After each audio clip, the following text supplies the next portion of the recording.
souvent appelée l'âme du chrétien ou encore la respiration de l'enfant de Dieu et de l'Église de Jésus-Christ, est une manifestation de la puissance de Dieu. En effet, elle sait toucher les cœurs de Dieu et fait agir son bras. Nous sommes à une époque dite de communication.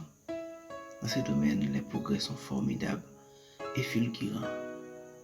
Il suffit de connecter sur Internet pour les découvrir. La prière est aussi un moyen de communication. Elle nous met en ligne directe avec le Créateur de l'univers. Impossible de ne pas trouver la correspondance ni de désobéir à une autre personne que notre Seigneur. Matthieu 6, verset 6. Même quand tu pries, entre dans ta chambre, ferme ta porte et prie ton Père qui est là dans les lieux secrets. Et ton Père qui voit les décrets te les rendra. Si la prière est une manifestation de la puissance de Dieu, elle est aussi un service de Dieu dans lequel chaque chrétien est invité à se consacrer, et c'est là sans exception. Il est certes le plus difficile, car souvent il exerce dans l'anonymat, dans les secrets d'une chambre. Il ne valorise pas l'individu, mais ce qui compte, c'est qu'il dit soit lui valoriser et qu'il approuve ses services. Et c'est là combien il soit un service dans l'ombre. D'ailleurs, c'est la volonté de Dieu que cela soit ainsi.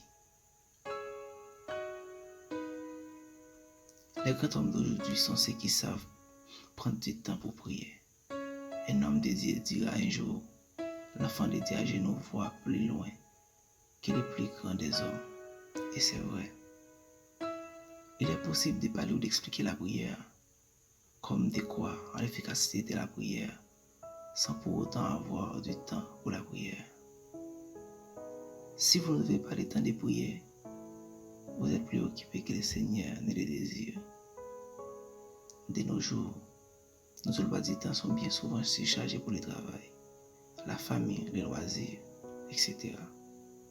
Attention danger, l'activisme, même religieux peut nous faire perdre l'essentiel. Et l'essentiel, c'est la communication avec notre Père Céleste dans la prière. Nous retrouvons ici la devise de la plateforme de prière. L'action vient avant la prière, uniquement dans le dictionnaire. Bien des personnes agissent ainsi. Elles se dépensent en compte pour Dieu, font des pieds et des mains par la gloire de Dieu dans tellement de domaines. Mais il arrive que dans ces temps de dépenses pour Dieu, qu'il n'y ait plus assez de temps ou bien peu pour la prière. Éphésiens 5, verset 16. Rachetez le temps, car les jours sont mauvais. Revenons toujours à l'essentiel, la prière, sans laquelle toutes choses sont bien vaines. Il faut ici aussi dissocier la vie de prière en deux pôles. Il y a la vie de prière à l'église et la vie de prière personnelle dans les secrets de sa chambre. Elles vont de pair et sont indissociables et plutôt complémentaires. La prière fait de l'enfant de Dieu une être avisé, car celui qui veut la victoire commencera par la prière. Nous connaissons toute expression. Ne mettons pas la charrue avant les bœufs. Eh bien, qu'il en soit ainsi dans notre vie chrétienne. Laissons les patiences de côté pour nous amener de la sagesse. Qu'elle nous pousse avant de prier, d'entreprendre une action. Que Dieu vous bénisse dans votre ministère d'intercession. C'est pour cela que je vous demande d'activer la cloche de notification afin de ne pas rater votre prière, votre bénédiction. Amen.